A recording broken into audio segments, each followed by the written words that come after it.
എല്ലാവർക്കും നമ്മുടെ പുതിയ വീഡിയോയിലേക്ക് സ്വാഗതം. നമ്മളിൻ്റെ വീഡിയോയിൽ കേരളത്തിൽ സർക്കാരിന് കീഴിൽ ലേറ്റസ്റ്റ് ആയിട്ട് വന്നിട്ടുള്ള ഒരവസരത്തെ പറ്റിയാണ് പറയുന്നത്.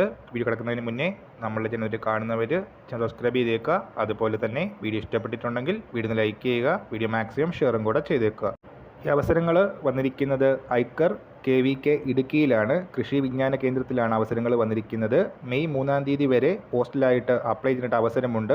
വിവിധ പോസ്റ്റുകൾക്കനുസരിച്ച് 18,000 to 35,400 എന്നൊരു സാലറി സ്കെയിലാണ് വരുന്നത്. റിട്ടൺ ടെസ്റ്റ് അല്ലെങ്കിൽ ഇൻ്റർവ്യൂവിൻ്റെ ബേസിലായിരിക്കും സെലക്ഷൻ വരുന്നത്. അസിസ്റ്റൻറ്റ് വേക്കൻസി വന്നിട്ടുണ്ട്. 20 വയസ്സ് മുതൽ 30 വയസ്സിന് ഏജ് ലിമിറ്റ്. ഡിഗ്രി ക്വാളിഫിക്കേഷൻ ഉള്ളവർക്ക് അപ്ലൈ ചെയ്യാം. 35,400 രൂപയാണ് സാലറി ആയിട്ട് പറയുന്നത്. ഡ്രൈവർ വേക്കൻസി 18 വയസ്സ് മുതൽ 27 വയസ്സ് ഏജ് ലിമിറ്റ്. SLCയും ഡ്രൈവിംഗ് ലൈസൻസും ഉണ്ടായിരിക്കണം. സ്കിൽഡ് സപ്പോർട്ടിംഗ് സ്റ്റാഫ് വേക്കൻസി വന്നിട്ടുണ്ട്. 18 വയസ്സ് മുതൽ 25 വയസ്സ് ഏജ് ലിമിറ്റ്. SLC IT ഒക്കെ ഉള്ളവർക്ക് അപ്ലൈ ചെയ്യാം. സാലറി സ്കെയിൽ 18,000 ആണ് വരുന്നത്. അതുപോലെ തന്നെ റിലാക്സേഷൻ അർഹതയുള്ളവർക്ക് റിലാക്സേഷൻ ലഭിക്കുന്നതായിരിക്കും. കൂടുതൽ ഡീറ്റെയിൽസ് അറിയാനും അപ്ലൈ ചെയ്യാനുമായിട്ട് kvkidukki.org എന്ന വെബ്സൈറ്റ് വഴി സാധിക്കുന്നതാണ്. സോ ഈ കാര്യം നമ്മൾ ഇന്നത്തെ വീഡിയോ പുതിയ വീഡിയോയുമായിട്ട് ഉടനെ കാണാം.